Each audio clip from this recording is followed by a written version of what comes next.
Hi everyone, I'm Shelly from There's No Place Like Home at redheadmom8.wordpress.com. It's that time of year where homeschool moms are usually out there gathering up their kids' curriculum for the new school year. So I thought that today would be a great day to share with you some tips that I have for how to homeschool for practically nothing. As a mom of 11, I really need to homeschool frugally. Despite the fact that we live as simply as possible, it really is impossible for me to spend $800 per child on curriculum. That's just crazy. And it can even be overwhelming for somebody who doesn't have a lot of kids. And I know that that's one of the reasons that a lot of people choose not to homeschool, is because they think that it's so expensive, because they go online and they look up homeschool curriculum, and yeah, a lot of the homeschool curriculum, the prices are outrageous. You know, they're quality textbooks and resources, but the prices are just outrageous. So today I'm going to share with you how we homeschool. This year we homeschooled 10 kids, and we homeschool our kids for less than $100 per child. And this year actually it was even less. So what I'm going to do today is I'm going to share with you some of the tips that I use. So the first one, and the most important one in our homeschool, is the library. I know that a lot of homeschooling families use the library oftentimes as supplemental books for their curriculum. But what if I told you that you could use the library for practically everything? I think that when we think of homeschooling and education, we're so used to just thinking of textbooks that right away, when we think of homeschool curriculum, we go right to those textbook websites and order them. But you don't need textbooks in order for your kids to learn. If you think about it, the books at the library cover the same sorts of information that textbooks do, but they do it in an interesting way. And I don't know, there might be some people out there who enjoy textbooks. I haven't met them yet. I don't enjoy textbooks, and I really like to read something myself that is engaging. So of course our kids want to do that too. And it's not even just the books. So many libraries, unless you're in a really small town library, if you are in a larger area or at least a middle-sized area, the library websites usually have so many great resources. A lot of them have free online foreign language resources.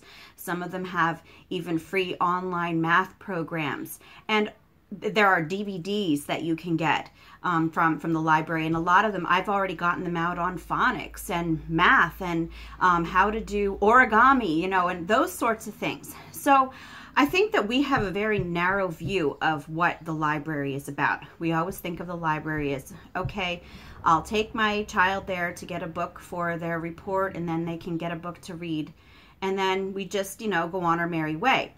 But, you know, you really could homeschool everything with the library, and that's really what we do.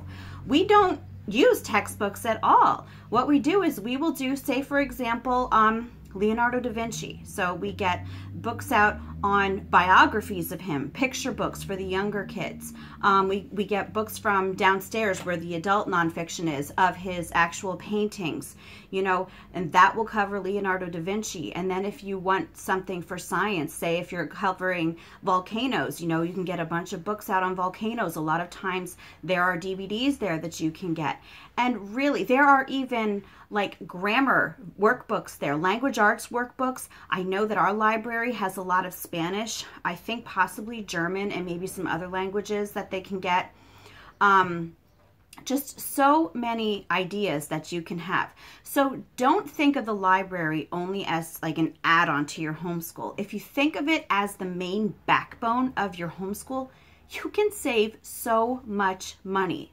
It's amazing. Even math, they even do have, especially for younger kids, they have a lot of math workbooks there too. So check out your library. If you live in an area that has a small library, I used to live in a small town where the library was, I jokingly used to say, the size of my living room, which, well, it was almost the truth. It was small. So if you do live in an area with a library like that, I highly recommend that you get a library card. For a larger library in your area, oftentimes it's just a few dollars in order for you to do that, but it is so worth it when it comes to spending hundreds or sometimes even thousands of dollars on homeschool curriculum instead. Another tip that I use for our homeschooling is we love using Netflix and YouTube for our homeschool. There are so many great programs on there. Yes, you have to watch what you put on there, but I can't even stress to you how, like, you can hear my kids up there yelling. Anyway, I have on my list for Netflix so many World War II documentaries, Civil War documentaries, underwater adventure documentaries, Magic School Bus my kids watch all the time, and I watch it too because I love it. Even on YouTube, you know, they watch Brave Wilderness, and there's so many great things that, and a lot of kids really do like watching these videos. And I'm not saying that it's something that you should do every day, but it's definitely something that you can supplement what they're learning with and bring some fun and maybe even some relaxation into your day. Pop some popcorn and watch a video every once in a while. Netflix is very inexpensive, and YouTube, you know, as long as you've got the internet, it's free. So there you go. Another tip that I would give you, that I am giving you, is to take advantage of the free online resources. There are so many. If you would type in free homeschool curriculum, I can't even tell you how many would pop up. There are homeschool bloggers like myself who post free unit studies all the time. There are sites like Ambleside online. It's a very Charlotte Mason approach to learning, but that is free curriculum, and they actually have a very detailed lesson plan for the entire year for all the grades. If you are into a Charlotte Mason, I think some people said it's also very Waldorf inspired too. I don't know. I've never done Waldorf homeschooling, but that's what I've heard. But beyond that, there's also Easy Peasy All-in-One Homeschool. That is also free. They also have so many great classes, online classes for your kids to take. My son this year was doing the online, the art class for them, and he really enjoyed that. And again, it's free. And you could really, if your child enjoys doing things online, you could easily use all-in-one homeschool for that. And they also do have all-in-one high school, so it's not just elementary school. So remember that, Easy Peasy all-in-one homeschool.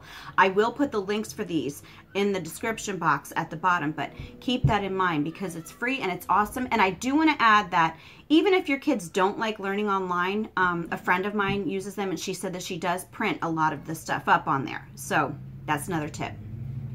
For math, you could do Khan Academy. I know that there are a lot of school students who use that and a lot of homeschoolers who use it. It is a free website. It focuses mainly on math. That's usually what people think of with Khan Academy, but it is not all math. There is history on there. There is science on there.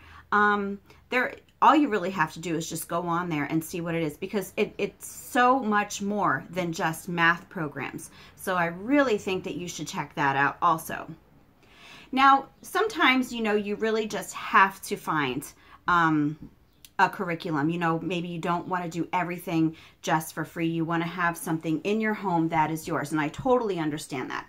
So what I have actually enjoyed is, I have talked about this repeatedly, CONUS character curriculum is a unit study, and there are 3 volumes, and each volume covers 2 to 2.5 years, and it's for ages kindergarten through 8th grade. So you can teach more than one child with CONUS curriculum. It lasts you 2.5 years for 1 volume, and it's so interesting and hands-on, and it involves a lot of living books, which I really enjoy. So of course, that's why we're at the library a lot, is because our CONUS curriculum incorporates so many books.